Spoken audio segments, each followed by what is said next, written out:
Joe, I just wanted you to talk to me about the experience in doing Carlito's Way too. I know you were the consultant on that. I was a consultant on both movies. Oh, you were? I didn't know that. Oh yeah, if you rent Carlito's Way, the first one, you don't see me. They just got me into the union, but I was a consultant on that Really? also. Was Frankie Gregory was involved? No, Frankie Gregory, may he rest in peace, wasn't involved. So what did you have to do for that? Well, the judge happens to be a good friend of mine, Edwin Torres. Yeah. And he was very instrumental in getting people from El Barrio, the stickball team, and everybody involved. People that played at the Old Timers. The Old Timers Club is what was also involved? Yeah, guys that, we picked guys to play stickball. If you remember the first Carlito, when Al Pacino comes and he walks into the block, they're playing stickball. Okay. And that was done in March. I set that up. And then in this one, I did the same thing. Michael Bregman, which is Martin Bregman's son, hired me to do be consultant and talk about El Barrio, you know, and teach Jay Hernandez, who I think now is on 6 Degrees on TV, teach him certain ways how to talk. So that it was really authentic and it did look authentic. In other words, you never said 110th Street. You said 100. You said 110. On 10. Yeah, on 10, you know, on 16, you know, or 16th Street. And that is so important in making a good movie. Yeah, you're gonna move. And it was an experience, you know. I met P. Diddy, you know, different people like that, you know. He did a nice job in that movie. Yeah. A lot of it is, you know, it's not true. I mean, the ending when the blacks supposedly wasted all the Italians, that never happened. No. That never happened. Hey, he was supposed to be an offshoot of Mickey Barnes, you know. But everybody maintained their territory, and the Italians were the ones that brought that, you know, the Bavagna, like they say. The other thing I wanted to ask you about, I understand that you finally put your collection of Tito's albums and Tito memorabilia in good position in Hostos College? Yes, yes. And it's going to be part of their permanent collection for their school? Well, it's a thing that I've been working on, and I've always said it, Martin. Like you have an extensive collection of photos. I think it's important that we leave it to an institution. You know, work it out. It's a shame that in New York State, and I'm talking about New York City, don't tell me Boys Harbor, there isn't a place that you can go and find out about Rafael Hernandez, Pedro Flores. These are great composers, Bobby Capó. Yet you can go to Cuba or Puerto Rico and find out about all these musicians, including both Titos and Machito.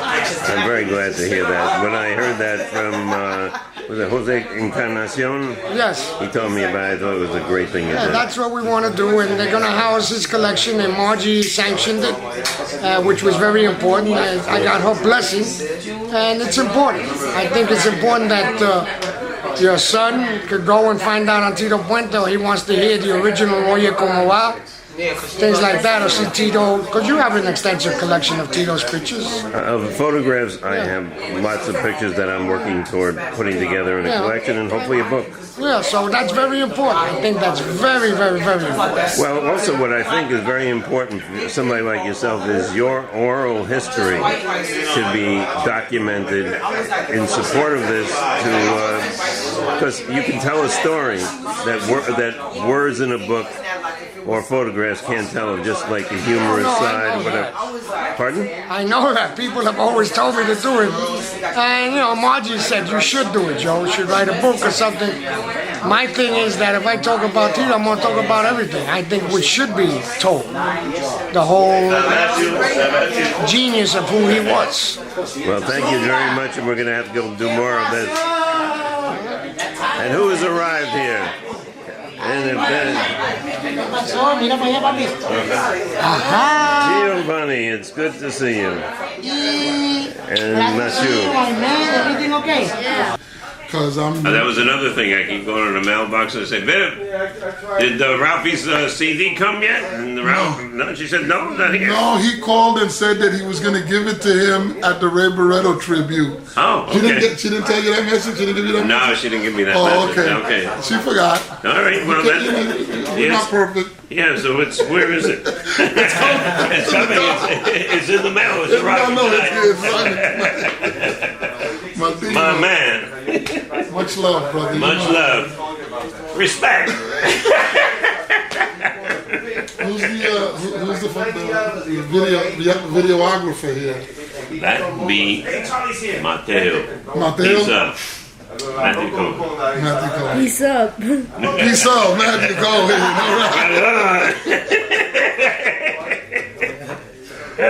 Gilberto Colon Jr., excuse me, is one of my longest associations in Latin music, and he participated in a historic recording session, drum solos, which influenced maybe 2 generations of players worldwide in playing Latin rhythms. And it was a concept that I think worked, if not the best for the medium. Do you remember that session? Sure do remember it. 1978.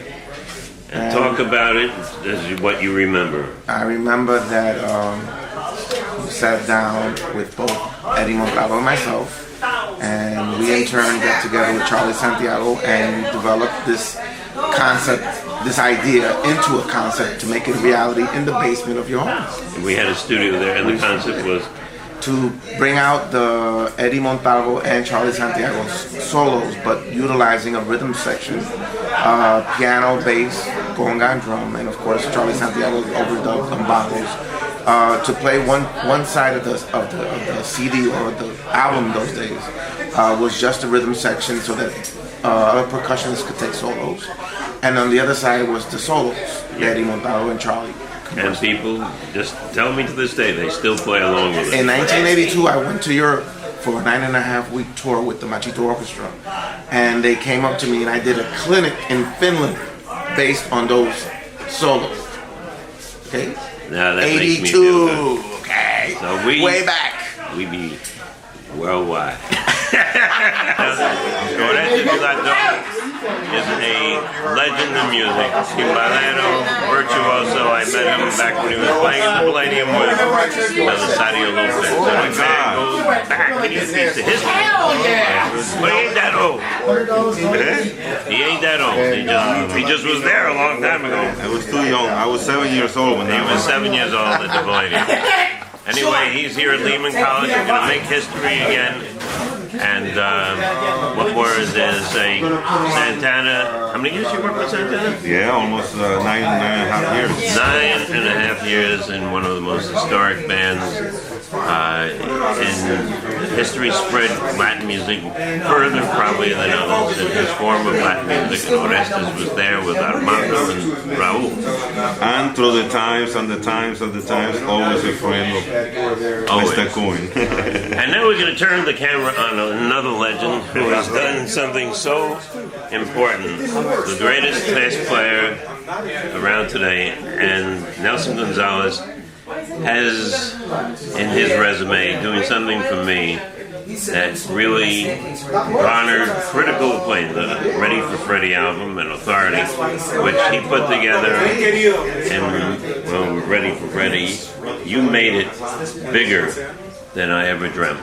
Put it together with horns and fingers and you know, Patato's still alive, God knows how, because he doesn't live the good life, but it's in his genes. Anyway, Nelson. The record made history. The record made history and will stand, and I always hear people commenting that it really was something that A special project. a special project and was appreciated and probably influenced people to play rumba around the world. So Nelson, tonight you're going to be making more history because you are part of many bands that appeared. And what segment of the show you appear in? No, I came to mainly support the bands. But you'll be playing tonight. No, I would like to enhance the project just by being there and Well, supporting them. any place you are, Nelson, you do. And good. Last time I saw you was Orchard Beach. I'll tell you something.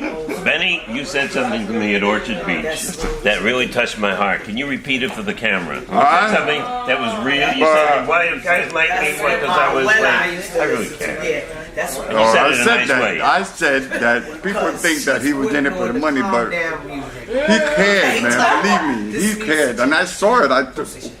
Since that year, 50 we friends. to today. I admire this man. Not because he got a company, because of who he is, man. My oldest association and Giovanni Hidalgo. Es oficial con papá aquí. And these guys are going to be here making history tonight at Lehman College. In memory of Ray Barretto.